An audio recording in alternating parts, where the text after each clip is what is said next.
Face the Music, A Life Exposed by Paul Stanley. This is the author. Chapter 41. Houston, we have a problem.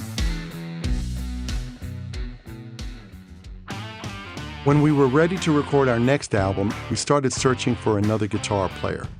The guitar maker named Shlomo Grant had put me in touch with a goofy, oversized, ugly guy named Mark Norton.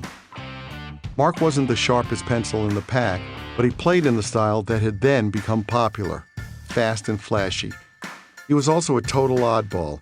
He moved in a rubbery way and barely spoke. He shrugged his shoulders a lot. Mark, who called himself Mark St. John, everybody was Saint something or other in the 80s, proved somewhat difficult to work with too, though for different reasons than Vinnie. But at least now we had half as much turmoil. Mark went into a studio and crapped out some demos as fast as he could. He left me with a pile of mostly unusable junk. He had one called Stanley the Parrot, another called My Uncle is a Raft, and Granny Takes a Trip. I was seriously pissed off.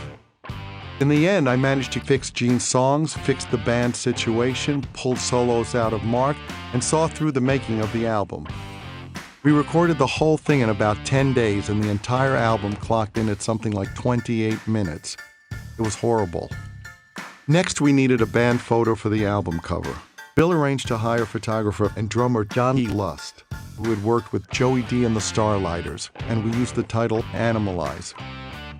After we shot the cover photos showcasing Mark, the first thing he said was, "I'm a rock star, suck my dick." Houston, we have a problem.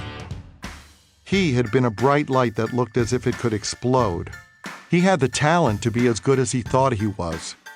The potential was there for him to have been one of the all-time greats, but the booze and Valium and Coke and whatever else now left him incapacitated almost all the time. When you can't get away from the truth, you either numb yourself or fix yourself. Mark chose to ignore his underlying issues and instead committed himself to watching The Wizard of Oz. Okay, that's a bit weird. Mark was really unhappy and called me a few times. He was home freebasing, holed up with a pipe. He was pretty out of it and he wanted to talk about the dog and the Little Rascals. Mark never played a single show on that tour, and finally we let him go and Bruce became the permanent guitar player. I think it was a relief for him in some ways not to be playing with us anymore. I found out years later that he didn't remember me or Gene or Eric. It was clearly the drugs. And then one day, at the end of a European tour in 2008, my assistant called me and said, "Mark is dead." I called Gene and told him the news. "I don't care," he'd reply, and started cracking up. What an asshole. But I realized that was who he was and that he was right. It's time for us all to move on. This is Paul Stanley. Thank you for listening. Audible hopes you have enjoyed this program.